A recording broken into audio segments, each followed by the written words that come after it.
With luck bringing rocks, annoying cats, and betraying friends, Chapter 6 of the Jojolands was one of the most fast-paced chapters we got so far, and it all started with the Jojolands gang leaving Rohan's villa. It was during this segment of the chapter that we figured out the true ability of the lava rocks. The ability of the rocks is that it brings valuable items closer to it. For example, the whole time, the diamond wasn't using an ability to move to random places, but it was just being attracted towards the direction of the lava rock. This was something that many people theorized, so it's good to see that they were correct, but sadly, I was not. But it's not just the diamond that is attracted to the lava rock, as it seems that anything that has value would be attracted, as Rohan's painting that Usagi stole also moved towards the lava rock. So it seems as though just highly valuable items that are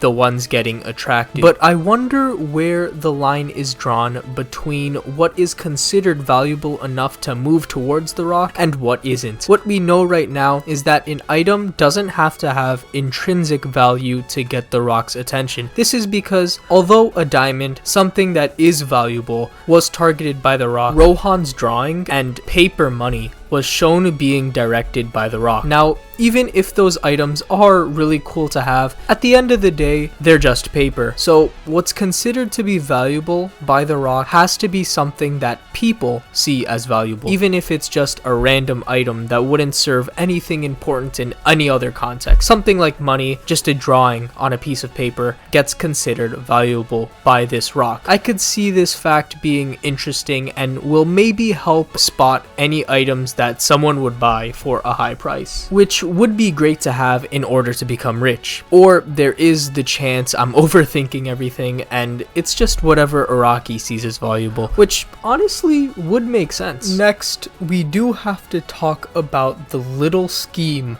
that the cats have planted in order to defeat the Jojolands gang, or should I say a mechanism of events that are giving our main cast a lot of trouble. I do find this system very interesting though, but first of all, I have to wonder how Jodio got fooled by this. Like, dude, you were the absolute GOAT last chapter. How did you trip on a wire? In fact, how did a wire even get there? In this panel, we get a clearer view of the landscape we're dealing with. How exactly could we have such a straight line going from one end to the other? I'm honestly assuming that the end of the wire was just hung in midair, or maybe somehow camouflaged in some tall grass, but either way, it is a very funny sight to see. So as Jodio dangles from the air, he accidentally dropped pretty much all of the valuables that he was carrying due to the cat's wire. And it's here that I do want to point something out. I think it's pretty interesting that even after all this time, Dragona and Paco still thought that the cats were a part of Rohan's security system or something like that. I thought that they would have understood that those two were completely different events, but with how well Rohan was able to play off the cat event, I'm not surprised that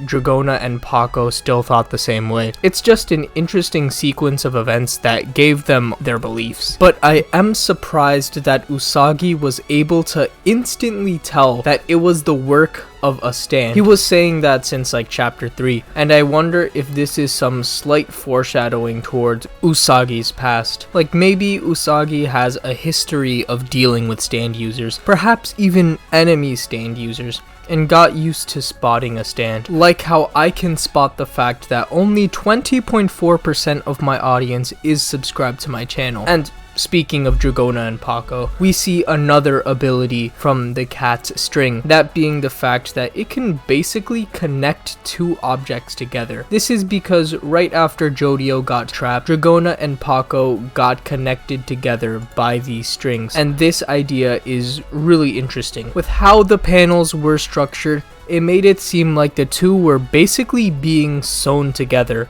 which is actually really scary to think about, since these strings were a pain to deal with for them even on their own. Anyways, let's get to the biggest part of the chapter: Usagi's supposed betrayal. After everyone got trapped by the cat strings, and with Usagi being the only one left, he decides to book it. We see the car that the group showed up in, all those empty valuables, and no Usagi as well. And the car dips. Usagi is gone. I do find it pretty comedic how the entire chapter, the entire Jojolands gang was looking for the car, but it's only after everyone is stuck that Usagi somehow finds it and leaves. He literally picked everything up, found the car, and drove off with it in the span of 3 pages. It's pretty crazy to see, but on to the real discussion. Do I think Usagi is truly betraying the group? Well, obviously not. I do think Usagi is cooking something up here. He has no real advantages with leaving the rest of the group behind. And think about it, the whole time Usagi has been pretty friendly and willing to help whenever. He knew instantly that the group was dealing with an enemy stand and tried to help out as much as possible, such as with the camera duplication and his wild antics about the flask. Usagi was having a real good time with the group, so it would be pretty jarring to switch up on what he is planning exactly. I have no idea. Araki is a madman, and I'm sure he's gonna have something wild. So if I had to guess, maybe he's gonna run over the cat. Maybe he's going to do something related with the car and show up when the group really needs him. And the main reason why I think Usagi won't betray the group